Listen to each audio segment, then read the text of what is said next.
Hello students. We were doing the third chapter of our political science book, okay, and the name of the chapter is Constitution Design. I have already covered so many things. Again, I'm going to repeat that. I have covered up to page number C. I have covered the democratic constitution in South Africa, then everything. Then the second topic that I have covered, that why do we need a constitution, okay. Then I talked about making of Indian constitution, okay. In that I have covered almost you can say 60 or 70% of the things. Only few things are remaining that I am going to cover in this lecture. Fine.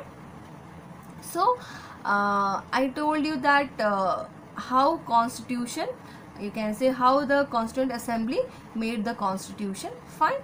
Now the thing is, the next thing that must come in your mind, that must be in your mind, that even though after having, you can say, 74 years of independence, okay, then also why we are still following that the same constitution? What is the reason behind that? There must be a question in your mind. So see, basically the most important thing is that when our constitution was framing at that time, each and every point of every person, suppose that means you can say person belonging to the scheduled caste, scheduled tribes, you can say ST, SC, ST, OBC, general people, that means keeping that viewpoint in their mind, that the, you can say, the demands of the minority, the demands of the, you can say, lower classes, backward classes, everything that was kept in their mind, okay. And and that was okay, at that time each and every point you had considered, and that all those things, even the things that were written at that time, still also we are getting the reflection of that. That is why even after having, you can say, 74 years of independence, we are still following the same constitution. We have not, amendments were done according to time, but if something which is too reliable, okay, that is why we are following that, okay. So the thing is that the constitution, the thing is that the constitution does not, you can say, reflect the views of its member alone. This is the most important thing. It is not the reflection of only one people. No.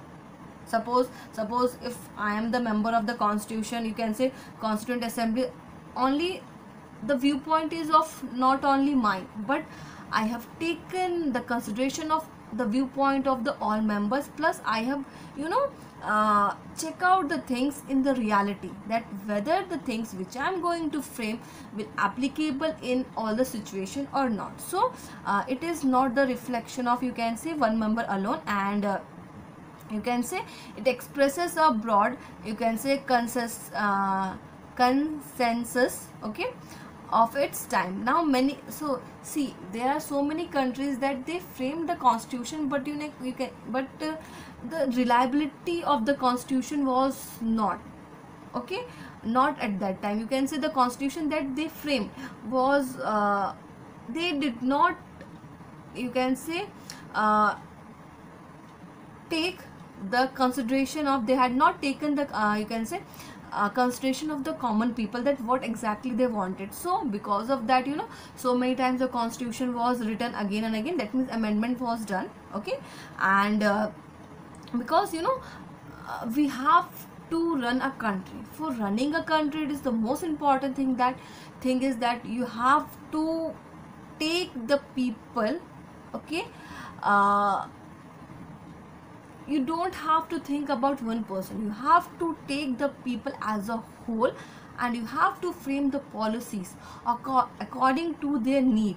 So this is the most important thing. Like many countries of the world have had to rewrite their constitution again, because the rules that they were framed were, you can say, not accepted by the major social group also, and you can say, and other countries also. Fine. This is the most important thing. So that is why we are still following the same constitution right now also, because of its reliability, and the things that they adopted at that time was really, you can say, appreciable, because they had considered the things what we really need at that time and right now also. Fine. Now the next thing is that the second reason, you can say, for accepting the constitution is that Constituent Assembly represents the people of India. Now actually, now people of India means what? Actually we are talking about the universal adult franchise. That means we see earlier, we have gone through that French Revolution, the Russian Revolution also. So in French Revolution, people fought for their you can say universal adult franchise right. So we have seen that people's participation in forming, you can say, or framing any government is the most important thing. So we have gone through it. We have seen that really,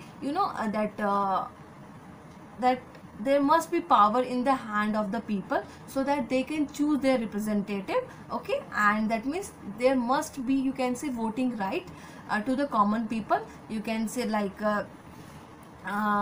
without doing any discrimination on the basis of caste, creed, color, race, anything. That means any person who is above 18 years of old, they can easily cast their vote without any discrimination. Fine. So this is the most important thing. Okay, so again I am repeating the first thing that I told you, that the, you can say, constitution does not reflect the, you can say, ideas of not only one person alone. It is the reflection of the ideas related with each and every aspect of their life. And fine. The next thing is that the next reason for accepting the constitution is that the Constituent Assembly represent people of India. There was no universal adult franchise at that time, so the Constitutional Assembly could not have been chosen directly by all people of India.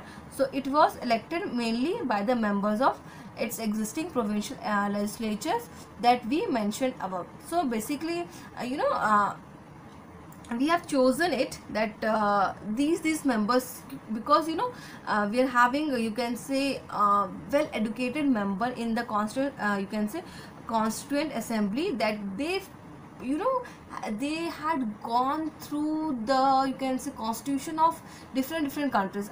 I told you in the previous video also that we have taken what we have taken from which country. So that means they have gone through all the constitution, and from that what they had done, they just take out the crux, that this is the important things. Yes, we need this, we have to incorporate all these important features to our country. That means a little bit modification was done, but we have taken from different countries, and what we have done it, we have made a we right now we are having a constitution. Okay, that the Indian constitution.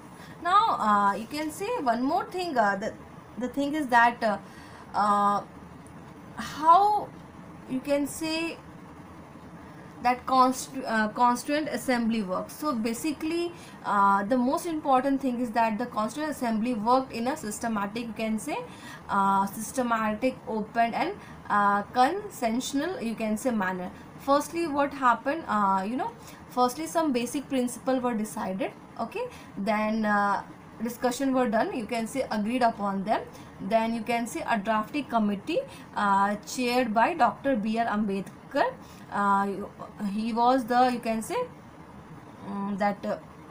the chairman, okay, of drafting committee. So that under the, you can say, leadership of Dr. B.R. Ambedkar, they prepared a draft, okay, draft for Constitution of India. Fine. Now then what happened after that, several round of discussion were done, okay, and discussion were taken place, and after that clause by clause, this we have to include, this we have to include, this we have to remove, so many things were done. And finally what happened, after a long discussion, and you can say then amendments also were done at that time, because amendment is necessary. The Constitution of India is not rigid, that no, if something is written you cannot change it. No, it's not like that. Time to time the needs of common people, okay, change, so we have to do little bit modification in that also. So it's like that, so many amendments were done. Right now also, if something doesn't suits or doesn't fit according to the present need, we do amendment, but not by my own decision, but you can say participation through, you can say we have to go through you can say a long discussion in Lok Sabha, Rajya Sabha, and so many things were done. So many things you can say that we have to follow. So the same thing is applicable right now also. Fine. So the member, you can say, deliberately for 114 days spread over 3 years. That means they have, you know, I told you that they have gone through so many constitution of different countries. Okay, and then they have chosen you can say the most important thing which really suits our nation. Basically, our country is a country with having diverse, you can say diverse, we're having culture, tradition, language, each and everything. So according to that, you know, that at that time they you can say chosen out the things. Fine. So after, you can say they did each and everything, and finally after 2 years, 11 months and 18 days, finally we got a constitution of our India. Fine. So in your book we are having, you can see the members who involved in drafting that constitution. Like we are having Sardar Vallabhbhai Patel, then we are having Abul Kalam Azad, then we are having T.T. Krishnamacharya. If you wanted to go through it, definitely you should know it, at least just go through it for once, that what they have done it. And like Sardar Vallabhbhai Patel, he was considered to be an, you can say, Iron Man of India, and he was a lawyer. Okay, I hope you are aware about that. We are having the world's largest statue of Sardar Vallabhbhai Patel, okay, in Gujarat. Now, so T.T. Krishnamacharya, then we are having Rajendra Prasad also. Fine. Now, like Jaipal Singh, we are having H.C. Mukherjee, then Baldev Singh, G. Durgabai Deshmukh, we are having then we are having Khyati Lal, you can say, then Bhim Rao Ramji Ambedkar, then Shyam Prasad Mukherjee, then Swaminath Lahiri, then we are having Sarojini Naidu, then Jawaharlal Nehru. So all these people, they really played, you can say, and one of the most prominent role in you can say framing the Constitution of India, and while going through different constitution of other countries also. Now the next thing is that the guiding values of Indian Constitution that we are having. One more thing that I would like to tell, that we are having certain things on page number 48, 49. Okay, we are having the thoughts. Okay, then 50 also, and on 51 we are having the preamble of our Indian Constitution. So this you have to that you should go through it, because I am going to tell you the most important things, like in our constitution, in our preamble. Basically, what is preamble, that I am going to tell you, and what preamble reflects, and that I am going to discuss. Fine. So in this, on page number C 48 and 49, you should go through that, because we are having something just that you should know it. This, for knowing purpose, this is the most important thing. Fine. Now, so talking about the guiding values of Indian Constitution. So see, basically the guiding value of, you can say that the most important thing that you should know the philosophy, that what philosophy of what our constitution is all about, that we should know. Fine. So basically, if I can say that talking about the philosophy, it's a dream and promise. Okay, it's a dream and promise of you can say that Mahatma Gandhi also, that you can go through it. Okay, like I shall strive and for a constitution which will release India from all thraldom and patronage. I shall work for an India. These you can say that it's a dream and idea that Mahatma Gandhi wanted to be a part of our Indian Constitution. So basically, what Mahatma Gandhi wanted, that like this dream for an India that has eliminated inequality was shared by Dr. Ambedkar, who played a key role. So basically, you know, only with the help of Constitution of India, we can enjoy the equality, right? Equality not only in the sense of uh, job, not only equality in front of the law, but equality in each and every field. This is the most important thing that we are getting from the constitution of our India. Fine, I hope, just go through it. Okay, only you have that, you should know it. So you can go through this page number 48. We are having some views of that Jawaharlal Nehru also okay, that you should go through it. Fine. Now the next thing that we are having, I would like to talk about the preamble of our India. Okay, so basically preamble is the, you can say, soul of the constitution. Okay, like see, the preamble says that, that means what the constitution of India is having, that is given in this preamble. Fine, in a very concise way, in a very brief way. We are having the NCERT book. In NCERT book, this preamble is given in every book. Okay, if you wanted, you can check out. I hope this is given here also. Wait, let me check out. Basically, wait, right, in this book, but in your geography book you are having that preamble of India. So that we should know it, that is why it is given in your book.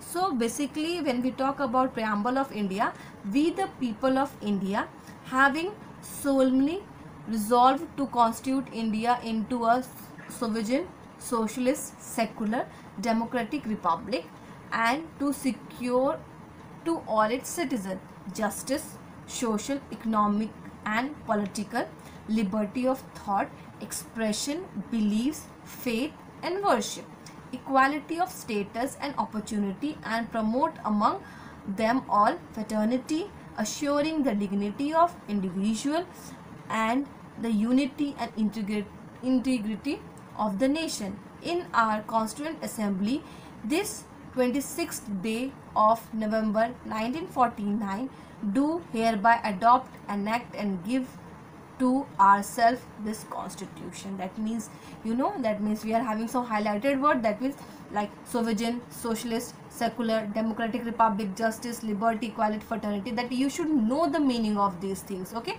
so I am going to explain, like we the people of India means what? The constitution has been drawn up and enacted by the people through their representatives, okay, and not handed down to them by a king or any outside power. That means basically this constitution is written by, you can say, a representative members. Okay, we are having a team member. What they have what they did, they have gone through different constitution, and they taken out the most important things which really help in the development of our country. So now talking about the sovereign means what? People have supreme right to make decision on internal as well as external matter. No external power can dictate the government of India. That means you can say basically we can say make decision by own, whether it is related with internal or external matter. Now socialist means wealth. Socialist here means wealth is generated socially and should be shared equally by the society. Government should regulate the ownership of land, industry to reduce socio-economic inequality. That means we have to be social. That means everything, whatever we are having, that must be, you can say, distributed among the people in equal manner. Now secular means that India has no religion. We respect all the religion, but we will not promote any one religion. Okay, like see, citizens have complete freedom to follow any religion, but there is no official religion.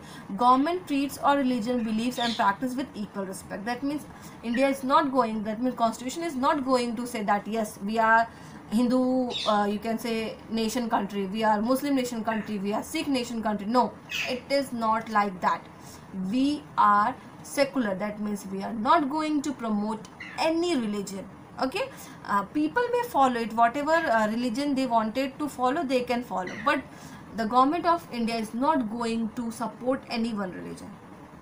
Now, democratic means basically you can say that in which we can choose our representative, okay, for a fixed period of time. So see, a form of government where people enjoys equal political right, elect their rules and hold them accountable. The government is run according to some basic rules. So basically in democracy what happened, we are having you can say representatives are chosen by the common people and they are accountable to the common people for their actions. Fine. Now, talking about the next thing, liberty means the head of the state is elected person, sorry, republic, I'm talking about the republic.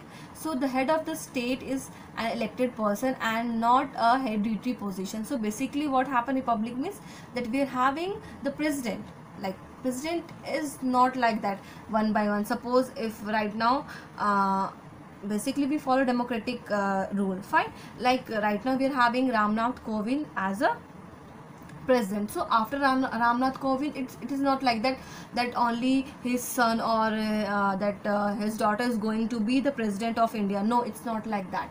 It is not like this, because what we are having democracy. So in democracy basically representatives are going to choose it. Fine. Now, justice. So basically justice means you can say those people who really face that something wrong is happening with them, they can definitely go to the court and demand for their rights. There you can see the fundamental right also, and whatever justice, whether it is related to, you can say, inequality, anything, if they are facing that something is missing, that means something their rights are, you can say, violating by the state or anybody, definitely they can go and take the help of the court. Now, liberty means that you are free to do whatever you want, but the thing is that you should not hurt the sentiment of any people. You can easily express your views, you can easily choose any religion, you can easily you can say do the publicity of anything. You can move from here from one place to another place very easily, express your viewpoint, thought, everything, but the thing is that you should not hurt the sentiment of any people. Fine. Equality. Now, talking about equality, basically equality means that everyone, whether we're talking about the rich person or the middle one or the lower section of the society, they all are equal in front of law, and equality must be done on the basis of, you can say, everything, every aspect, whether it is related with job opportunities, whether it is related with, you can say, a status and anything. So equality must be done. Okay. Now, talking about fraternity means that all of us should behave as if we are member of the same family. No one should treat them fellow citizen as inferior. That means talking about that we are one. That means development of, you can say, feeling of brotherhood. Like whether you are the king, no issue, you may be, but in India, we are talking about the Indian constitution, we are one. That means we are a part of one family. So it means that fraternity means talking about the feeling of brotherhood. That means you have to develop the feeling of brotherhood, that we are one and we are a part of one family. That means the family is India, we can say India. Fine. So I have covered the things. Now I want you to go through institution design. Right now we don't have too much things, but the most important things I have already discussed with it. Fine. So please go through the chapter, and right now also you are having that the constitution of, you are having United States, the preamble, you can say, then we are having the preamble of South Africa. If you just go through it for your knowledge. Fine. So please go through the things. I hope you understood the chapter. Thank you so much. Okay.